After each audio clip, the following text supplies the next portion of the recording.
Alright, this is where we are right now. Pulled the intake off because of a small exhaust crossover leak on the driver's side. Just really simple. Just putting that manifold back on. Got a valley pan gasket. And then we're going to rebuild the carburetor too while we got it out, and I might shim the diff. Just because of that. So we might shim the diff, but carburetor is getting rebuilt. That's sitting right here. And then I've got my new vacuum pull-off. Choke. Cheater core, I might put that in tonight. I might bypass it. I don't know. We're gonna find out. And then start tightening up the suspension and maybe do an alignment tonight. And I gotta get the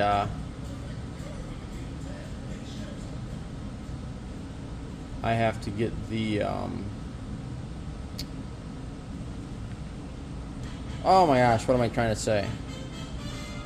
Alignment, I have to get the steering column reassembled because that did come apart. You got that extra gap, so I got to figure out what the deal is with that, and it's causing the rag joint to be under some stress. So I got to figure out what happened with that. And that happened a while ago. It's just I still need to do it. So I think, ooh, zooming in, I do believe that the washer fluid works. I just got to get this reset where it belongs, right there. And I think it works. I got a little squirt over there, so that works. That'd be my only car with working washer fluid, because the rest of them need pumps. And if this one does work, it's probably not going to work very long. Got the new master cylinder installed. I also have to readjust the brakes, because the pedal goes to the floor. The car stops, but the pedal goes to the floor. I've readjusted one of the brakes, that side, so I have to go through and adjust them all. But you have to pull the drums to adjust these. There's no port on the back that you can get access to, so it's kind of a faff to adjust them. Putting that heater core in, I also have to do. That's a bit of a pain because you have to get in there from the inside, unfortunately. But we'll see. We'll see what we get done tonight. But intake manifold for sure. And I think after the intake manifold, the next step is going to be the carburetor, possibly the distributor, and the heater core. And then this thing better run good because I've done plugs, wires. I got to put points in it too. I got a set of points in the trunk. So I got to set that and set my dwell. Get those out right now before I forget.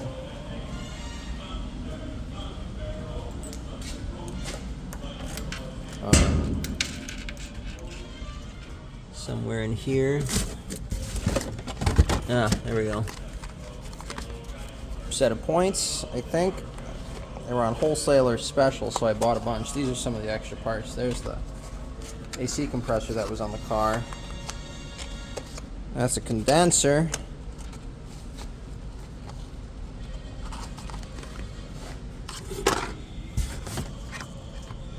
CP and CD. Points and condenser. And then oil pan gasket I didn't use. These are the trunk cardboard cutouts, which I need to save and make a pattern of. As far as I know, no one makes these for these cars, and I'd like to offer them. I don't know if they'll fit the two doors, but I can check that on one of the Jetsstars, and then I'm going to make some patterns and hopefully sell. I can't put them back in this car because of the rot. Until I fix the rot, I cannot put them back in this car because it'll be I'll destroy them. So I gotta figure out how I'm gonna make those. And then the compressor, not sure what I'm gonna do about that. I gotta get a new one, and then I need to make hoses, because these AC hoses were just hose clamped on, and I can't run that. I'm not gonna run that. That's not smart. So I gotta get a universal condenser and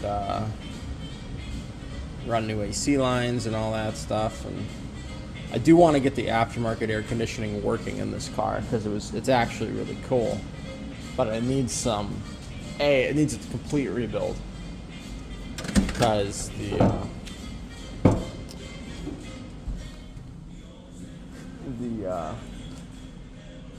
HVAC, the wiring is shot too. But yeah, just gonna get back to work.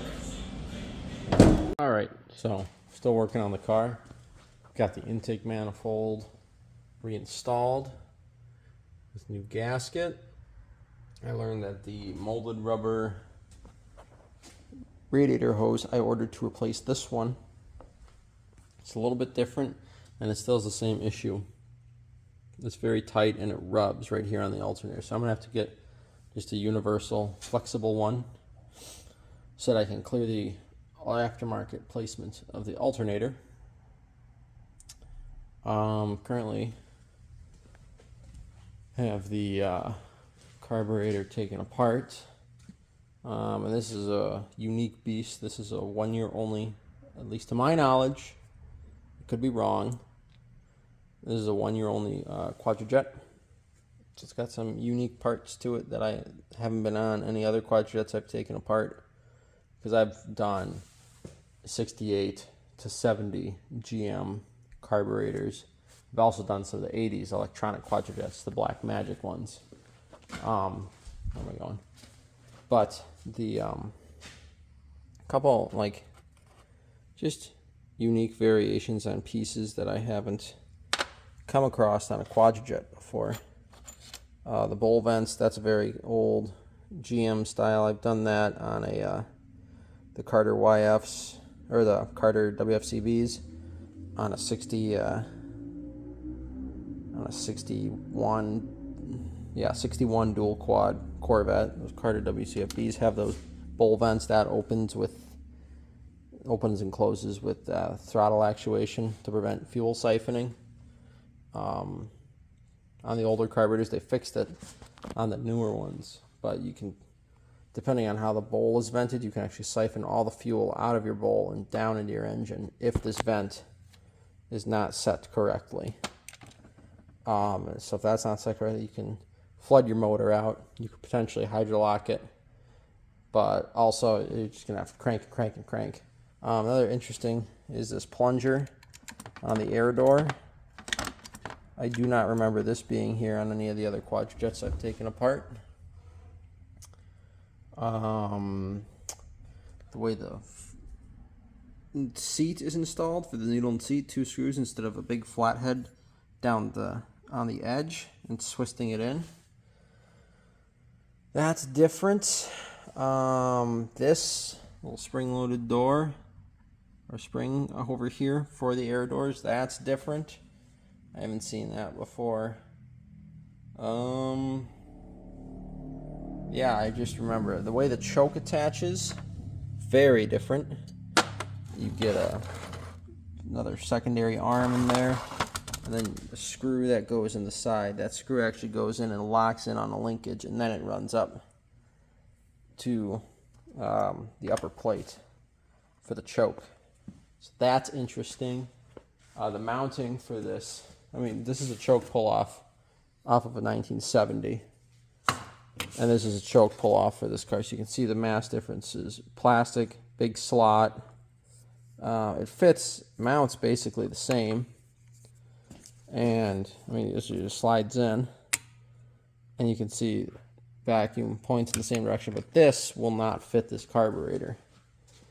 This is completely different. Because this bracket for the high idle and the choke and all that right there is what holds holds it. So don't bend those arms too much because you'll break them. But then this, as you know, if you've done a lot of Quadrajets, this on the newer style screws out in the front, somewhere about there. There's your vacuum pull off. Or, yeah, screws on something like that, or like that, whatever. And on this one, you get another port. You run off one of these ports for the vacuum pull off, which is like an older Quadrajet, but just interesting. So, a couple minor differences. I bought the specific rebuild kit for this specific year of Quadrajet from Mike's. Great place to get your parts from. So, we're going to reinstall this. I'm looking. Oh, see, he's got a different style seat. So I don't know if I'll be able to use that. So this might be some interesting parts usage for this carburetor. But yeah, some interesting things. I've had it run that a couple times. I've run that on the 2 jets as well. The 2 GCs, 1970. My 2GC and my Cutlass Supreme has a part I have not found on any other 2GC. It's a special shield for the float. Excuse me. It's not this. It's not like this piece that sits in to protect it. 2GC shares very similar style float, if not the same float, depending on the year, I believe. If it's a 2 jet or a 2GC, I think the floats are... I don't know. I'm not an expert. I'm not going to pretend to be one. But the interesting thing is it had, the gasket sits on top, but then it had like a shield that went down the sides of the bowl on the float to prevent like splashing. It was interesting to say the least. Unnecessary at best, probably, because I've never seen it on another one, and the 2GC is one of the best, most reliable carburetors ever built. But it's an interesting, like, one-off part. I'm sure more of them had them, and they just got thrown out. Oh, you don't need this, chuck it, But it's interesting. All my carburetors, a lot of my cars have carburetors where I'm the first one to rebuild them. At least to my knowledge. This car, 60,000 miles on it. If I'm not the first, I'm probably the second person to be in this carburetor. Also, another difference, is there's no chuck ball in the accelerator pump. And there's no spot for a chuck ball to sit. So that's interesting. But I'm going to assume I'm the first one in here based on what I'm seeing, based on the age of these things, based on how it looks. My Cutlass Supreme, I got it at 80,000 miles, but it hadn't been like serviced too terribly much. It had just sort of been, so maybe the dealer serviced it, but the people that owned it when it was new were not car people. They just liked the car, but they weren't mechanics or anything. They didn't work on anything. So, at least to my knowledge, they didn't. So, I'm potentially the first one inside there, probably, based on how it looked when I first opened it up. And then my Vista Cruiser has not the original carburetor, but the correct carburetor I got from my buddy. One of my buddies named Andrew, who he had from his uncle, I think, or something like that. What he thought, Andrew received it from him. Andrew thought it was a 1970 442 carburetor, but we looked up the number, and it was for the number on it, the number stamped down the side, wherever that is. Who knows? Who knows where they put it on this one? Made in USA. I can't remember. Down the front. I don't know. Maybe I'm not the first one in this too, because maybe this carburetor had a tag on it. And someone took the tag off. That'd be unfortunate, but normally the number is down the side. I'm not seeing it.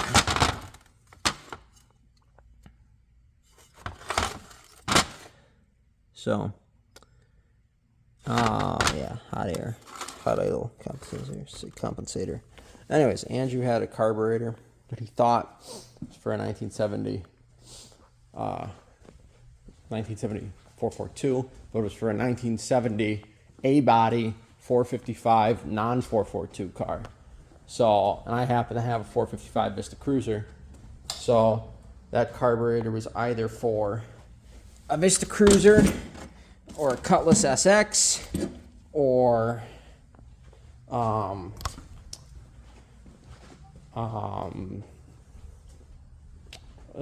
think that's about it. Cutlass SX and a Vista Cruiser, I think, because it was specifically for an A-body, not like a Delta 88 or anything like that. I just grabbed this one so you can look at the differences. I mean, look at the difference in shape on the top plate alone. Like, look at that. I mean, you wouldn't even call that the same carburetor. I mean, it's close, but there are quite the differences. I mean, plug vent, the air doors. Well, you can tell. Look at how poorly the air doors fit on this one, and look at how tight they fit on this one. That's a nice even gap around that, and then there's like casting differences. That's interesting. The chokes are completely different. The choke butterflies, and obviously that's the pull off I was telling you about, and that's where that goes. Whoop, completely different because stove choke versus thermostatic adjustable choke, hot air choke, but not a divorced. This is a divorced choke. Stove choke versus divorced choke. Well, there is a little spring in there. Look at that. I didn't know that. Oh, I learned something new there. So that's good to know. Is there a vacuum port on the back of the carburetor? No, look at that. No port back there, no T. So that's different. You can see the vacuum ports are in much different spots on the bodies.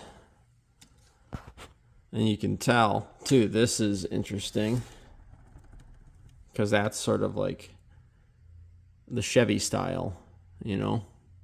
This is more the Oldsmobile style. At least when you get to the newer Quadrajets.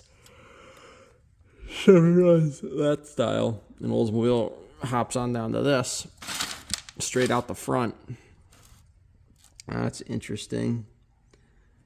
What else is different? There's the number that I was telling you about on the body, which means, see, no number stamped on that carburetor. Huh. I knew it was supposed to be there. There's number. This is off of a 73, I think. This is the carburetor that came with the Vista Cruiser. It was on it. It ran okay, and then I got that carburetor from Andrew. I put it on. I didn't touch a thing on it, and it just, boom, fired right up, ran perfectly. And I didn't replace any parts on that carburetor until I thought I had a stuck float after replacing my fuel pump. And it turns out it was the fuel pump overpressurizing. So I ended up pulling this top plate, replacing needle and seat and the gasket in November outside.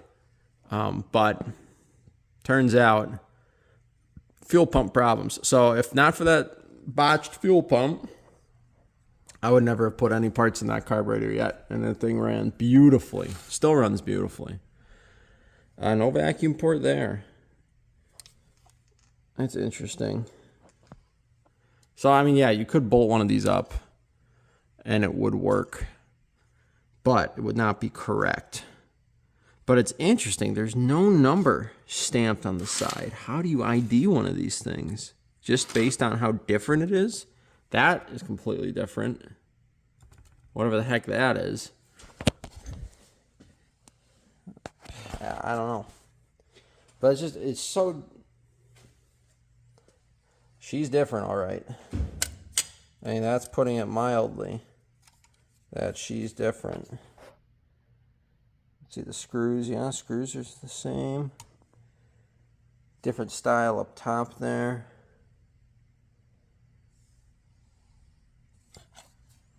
Yeah, lots of differences.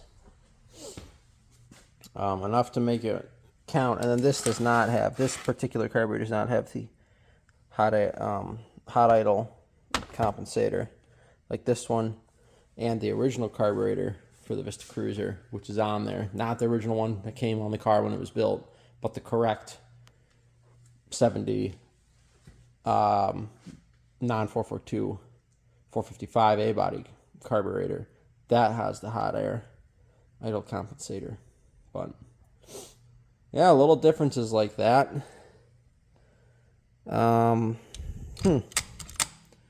That's interesting.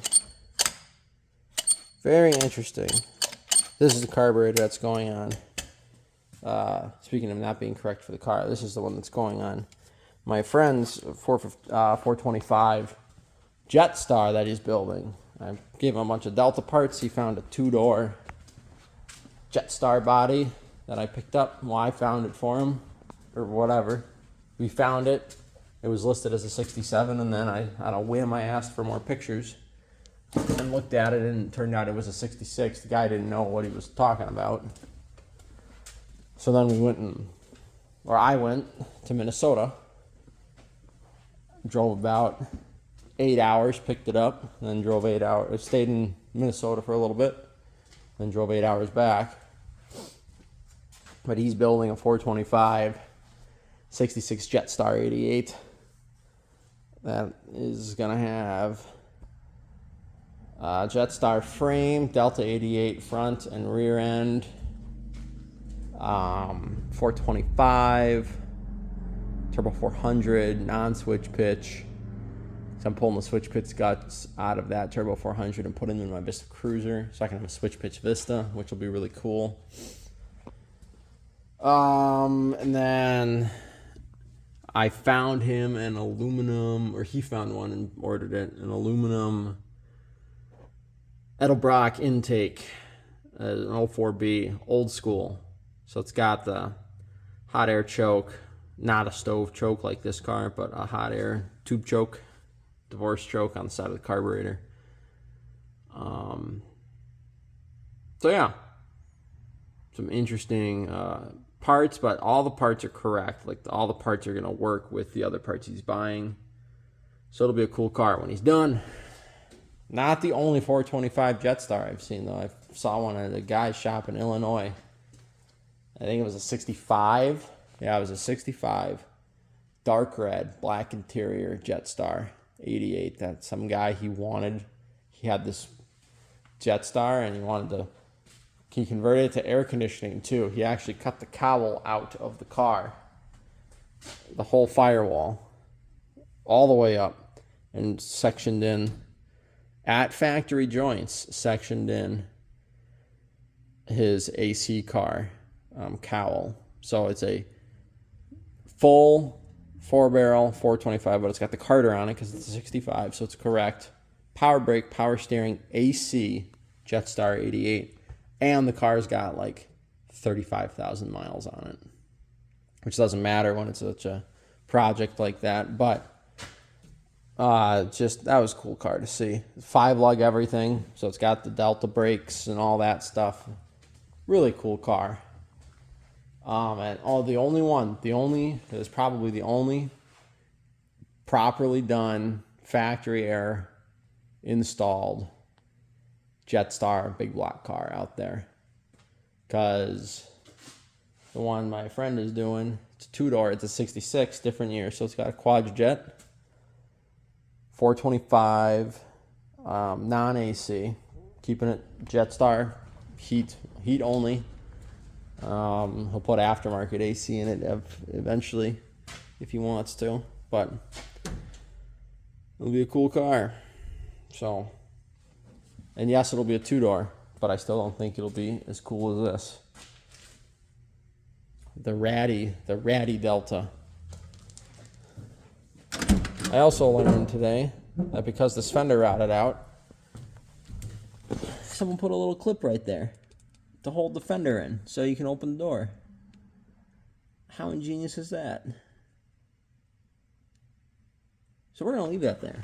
But yeah, look at that. Aftermarket air. That needs to be fixed horribly. Why is this carpet all discolored? I wonder. See, that needs a good shampoo. This car does. Needs a good shampoo.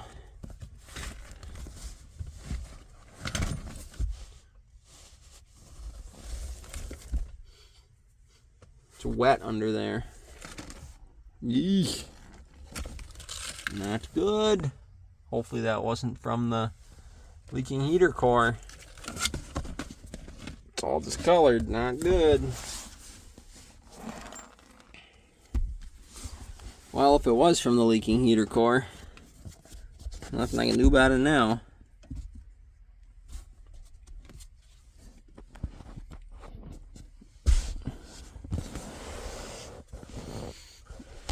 It doesn't smell like coolant. Anyways. Yeah, I gotta get under there and replace that heater core. Oh, there's the squirrel cage fan for the aftermarket AC. So I gotta pull this aftermarket AC out. Then I gotta pull the carpet, pull the studs. I gotta drop this climate box out of here.